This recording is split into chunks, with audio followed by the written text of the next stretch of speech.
Petroleum Commission. What are their functions? How long have you been in existence? What do they do? And more importantly, how can they help you? You, those businesses that want to gain a footing in Ghana's petroleum sector, what can they do for you? What will they do at the This is Ghana Fair and Exhibition? And why must you take part in the seminar that they will be leading? All of these to be answered in the next few moments.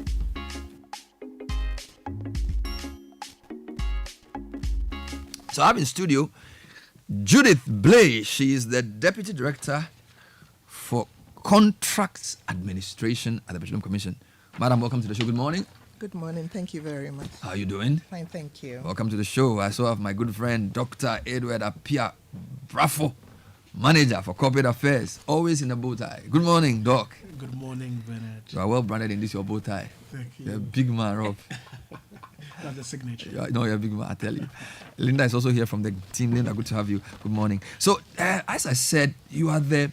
You know, it's funny because in this work, we interview petroleum and it's always MPA. In fact, last week I was at an event when MPA was there and plenty of people were there. So it's not like you guys, you are there, but we don't hear of you that much. How long have you been there? Where have you been? Why don't you talk like the MPA people? They talk every day. You don't talk, chow. Okay. Before you talk, you have to come with plenty of papers.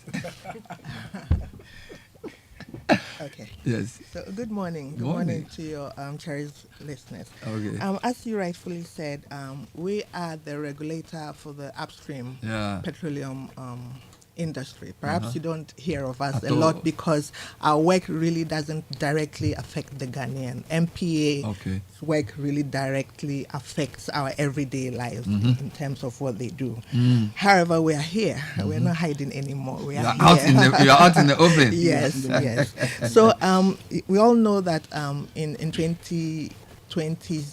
2007, we discovered oil in Ghana in commercial quantities. And by 2010, we had achieved our first oil.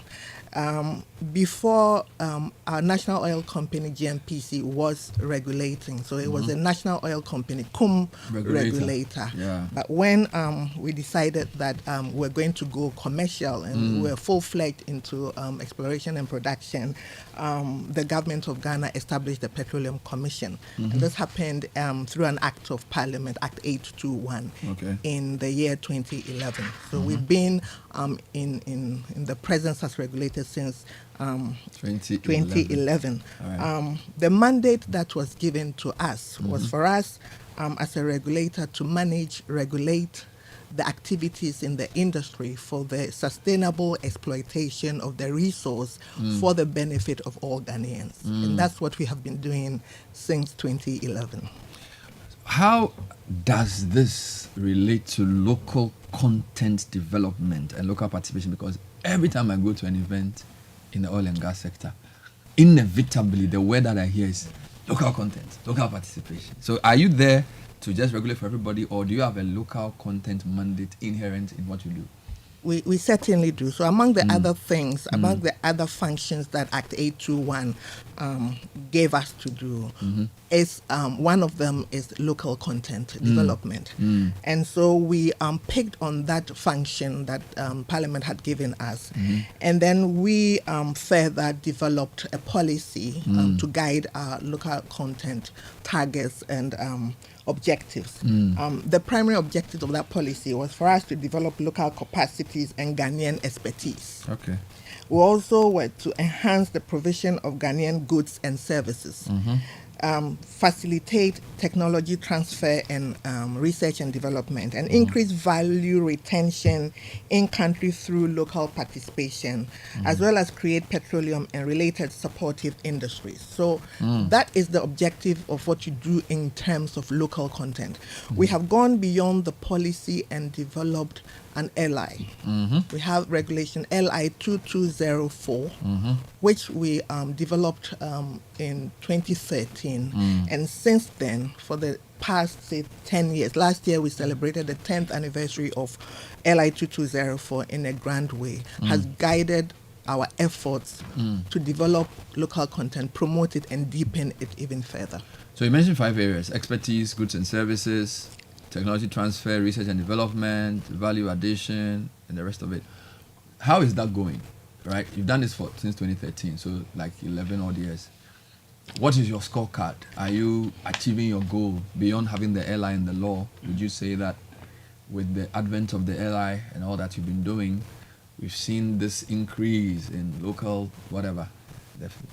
So give me some numbers or some highlights. Okay. I have some numbers, but we also have challenges that we'll outline. So over the years, we have given out $3.8 billion US in contracts or activity for the indigenous Ghanaian company. Okay. Over the years. Over the years. $3.8 billion Yes. in contracts for indigenous companies. Yes. We have 1,683 indigenous Ghanaian companies registered with the Petroleum Commission. 1,683. Hey. In which, okay, you go on. When you finish, we'll go into that. And then we have 25 goods and services reserved for the indigenous Ghanaian companies. The law mandates us to reserve certain exclusively, goods and exclusively as long as the capacity has been built. So remember that local content should be achieved, but it shouldn't come at the expense of quality. So if it's not there, it's not there. If it's not there, so it has to be there.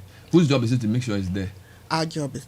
So you are part of the. Okay, good. Yes. So 25 goods and services exclusive. Right. Good. So 3.5 billion in contracts, 1683 indigenous companies, 25 goods and services exclusively for us. Anything else? Yes. Well, that's why I just said that local content should not happen at all costs. There should be capacity. We all know that in this oil and gas industry, especially in the upstream industry, it's heavily technical as well as capital intensive. And we don't have that capacity. We've not had the challenges that we've not had that capacity to fully participate in the industry as much as we would like to. So these are the challenges. So whereas the law requires that we give first consideration to the Ghanaian in terms of goods and services, employment, etc., we have the challenge of not having the capacity, and therefore we have come up with other arrangements. The other arrangements also focus on even giving opportunity for Ghanaian companies capacities to be built. So we have three arrangements. We have the joint venture arrangement. It just means that a Ghanaian company can form a joint venture with an expatriate company with the requisite expertise over a period of time. We then hope that the Ghanaian company would have built the capacity to take over whatever. Yes. What's the second one? The second one is the Channel Partnership, and this is a very new one. So we've lived with the JV arrangement for the past 10 years. These two new arrangements I'm going to talk about came about 2 years ago. The reason they came about is that we realized over the past 10 years that the JV arrangement was not achieving its objective, the objective of partnering with the foreign companies so that capacities are built. And that the Ghanaian companies were forming these alliances for money. Whilst we had the objective of building their capacities, most of them had the objective of making money. Capacity to be built. Yes, so that is exactly. Yeah. So that is the challenge that we have. So the channel partnership. The channel partnership comes in then to say, if you're a foreign company and you want to do certain businesses, you can partner with a Ghanaian company, but not a permanent relationship, because it's a permanent relationship that was problematic, bringing out what we call the fronting. So there can be a project, and then you it, and then you go and dissolve the relationship. Yes, so that we also, in all of this thing, we want to build capacity. We want to retain value of that industry in Ghana. There are relationships like that too. They just do channel partnership. Yes. You go their way. Yes. But that's not our topic for today. Yes. So what's the third one? So JV, great, but not really working. Channel partnership, innovative enough to help on specific projects. Is there a third option? The third is a strategic alliance, and rather the strategic alliance that is that is project-based.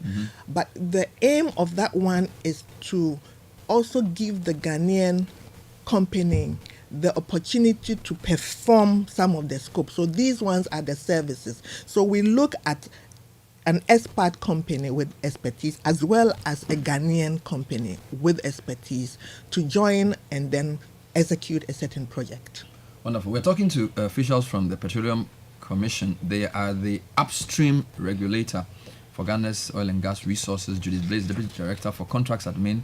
And we're talking about the mandate of the Commission, their local content imperatives, the laws, and then the specific things they've done to encourage this. So $3.5 billion in contracts awarded since I think 2013, if I'm not mistaken. Yes. For the for local companies, over 1,600 local companies or indigenous companies, 25 specific goods and services only locals can supply. She also talks about the ways in which they encourage local content to grow, JVs, channel partnerships, and then strategic alliances. Now, I want to come to Doc, but I just wanted all of you to think about this. When we say a local company, what do we mean? Is this something we all know? Because it can be very interesting, but maybe we'll end with that one. So let me break to you, Doc. So Doc, welcome again. Yeah, thank you. So maybe Ghanaian companies listening. It's like, wow, there are 1,683. I want to be 1,084th because I think I have something to offer. What do they need to know? What do they need to do to get into this space? Yeah, thank you very much, Bernard. So before I delve into that, I would want to emphasize that the oil and gas industry, as Deputy Director Judith said, is very capital intensive. It is driven by technology, and it is deep knowledge based. And so these are three intimidating situations that if you are not very careful, you come into the industry as a local company, you look at this and say, look, I cannot do this. All right. Then beyond that also, when the Petroleum Commission was established, over the years, you've realized that there are a lot of Ghanaian companies that really would want to participate in the industry, but they have not sat down to really think of what they want to do or the capacity they have to bring into the industry. So a lot of them will come to the commission and said, I want to register my business. So what do you want to do, or what do you do? He said, well, I am importer and exporter and general merchant. I do everything. General merchant. In the industry, you can't be a general merchant. This is an industry that from exploration to decommissioning, there are a lot of things that one can do, but it is not just general merchant. So SMEs that are desiring to participate in the industry must fundamentally consider, that this is the industry. They must understand the business and then know that this is where I can pitch my tent and come in and contribute meaningfully to the industry. So now, if you would want to participate in the industry, you first of all have to come to the Petroleum Commission to register. So as you come in, you pick up an application packet. I think it's 100 cities. You pick it up, you go and you complete it, you fill it. There are other supporting documentations you must provide or submit, such as your SNET clearance certificate, your registration documents from the Registrar General's Department, and some other, documents that as a serious company you must have. And then when you bring them to the commission, we assess your application, and then once everything is said and done, we see that, look, everything is good, then we get you an invoice, and then you pay. How long does this whole process take? In fact, fundamentally, this whole process should not go beyond 3 weeks. Okay. We are actually thinking of even cutting down on the number of days that it takes to do this. But a number of departments, touch on an application. The finance department, the legal department, permitting, HSE, because we want you to come in, but come in clean. Wonderful. So I'll come back to you, but I want to stay with you for a while. Yes. So this 1683 companies, how percentage of them are SMEs? Do you know? Are they all SMEs? Yes, they're all SMEs. These are SMEs. Okay, so all the 1,083 are SMEs. These are SMEs. Wonderful. Can you elaborate on the 25 areas reserved for local companies? Because the listeners say they want to know, so that they can position themselves to enter that thing. So Please, I know you have to refer, so please get information from me. We're talking to friends from the Petroleum Commission, and this morning we're trying to understand the landscape for the oil and gas sector. And this is upstream, by the way. And my guests are speaking to the scope. So can you give me some of the 25 areas? Okay, so we've broken those areas into two. We have the low-hanging fruits. I usually don't like to use that, but it is what it is. They are the low-hanging fruits. And then we also have the mid-level technical services. So over the years, some of these companies have really moved from small businesses to mid-level businesses. So for those low-hanging, let's say, fruit that have been reserved for Ghanaians, we have logistics, we have catering. So any catering service in our industry goes to a Ghanaian company. We have haulage, transportation, waste management, manpower services, protocol, engineering, tank cleaning. So these are but a few of the low-hanging fruit. And then for the okay, we also have banking. I want to mention so that people are writing. Yes.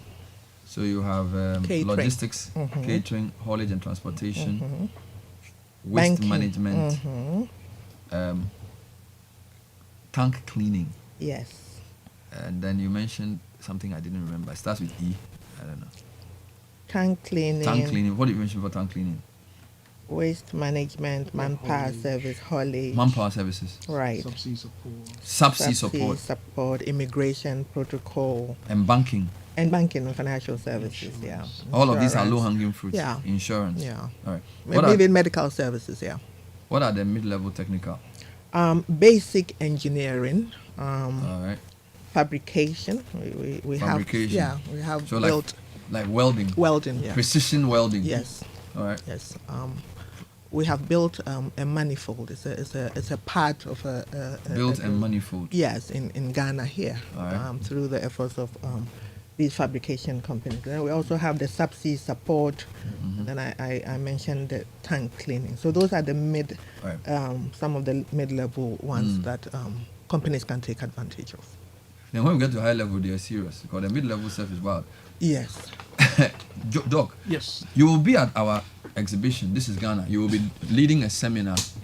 What do you hope to talk about? What kind of people should come, and what will they be hearing when your seminar happens next weekend? Yes. Or actually next 2 weekends. Yes, we're partnering with City, yes. To do this, yes. And we would want to throw invitation to entire Ghana, SMEs, local businesses. They should all come and participate in this seminar and exhibition that we're doing with City. You did mention that indeed, if the whole low-hanging fruits and the mid level jobs are very few like this, then it means that they're very the higher you go, the fewer it becomes. It becomes. Like you see, we want Ghanaians to take the commanding heights of the industry. So we don't want to remain at the low-hanging fruits at mid-level. We want Ghanaians to do seismic data acquisition. They do seismic interpretation. They do seismic processing. We want them to go into field development and planning. These are very high level, and that is why the joint venture arrangement and then the new ones, the strategic alliance and the channel partnerships, have come in to indeed help build the capacities of SMEs to take the commanding heights of the industry over time. So, and one of the things we also want to encourage local businesses is that they must learn to forge alliances and partnerships. So there's room for that. There is room for that, because if one man no chop. But Ghanaians, one man would want to chop come together. So you encourage them at the event on how to do it. Because you already mentioned that there are also JVs, there's channel partnerships, strategic alliances. Sometimes when you come as a group with different skill sets, it makes it easier. It makes it easier, and you're also able to combine financing. Wonderful. And capital come, is a big issue. It's big and come big, and then take. So you have officials to explain all these things. Yes, we have. Yes. I would encourage you to have a registration desk where the 3 weeks you can shorten the process so people can start their registration. Yes. Right? We have plans afoot to actually do a process review of a lot of the things that we do at the commission to cut back on some of the timing. Right. So it is one of those things that we are looking at. Mr. Tamesa, when When are these seminars taking place? This one, how to access opportunities in the oil and gas industry as an SME, is on Sunday, the 1st of September. Wonderful. Right at the venue of This is Ghana. It starts from 3 p.m. ends at 5 p.m. So Wonderful. So there are 2 days. The first day is 31st August. yes, And then the second day is but this seminar this is particular seminar is Sunday. Sunday. People need Yes, to register for it. they have to register and they call 0205 973 973. Can you repeat the number? 0205 973 973 and To register for this one. yes, Because there are to other register for- seminars. yes, Which yes, other ones are there? Oh, we we have the seminars on managing your finances as an SME. We also have discovering the power of digital sales and marketing for SMEs, and then we have the packaging your products for the export market. So this these are year the other there's three. the exhibition and there's the seminar. Yes, And yes, it's all happening at the AME forecourt yeah. on the 31st of August and the 1st of That's September. correct. We like people to do the exhibition because they come and walk around plenty. So they'll come and then listen they have to the to. seminar. They have to listen to. Because the my friend will be wearing seminars, his bow tie. So Charlie is a big man. He's a big man. Dr. Edward Apia Brafo, manager for corporate affairs, Petroleum Commission. You do all. And Judith Blaze, deputy director, contracts admin. You can see she's very technical. Everything she's writing is bullet points. with precision. I tell you, precision engineering. Thank you, lady and gentlemen. Thank you, ladies. Thank you, Samantha.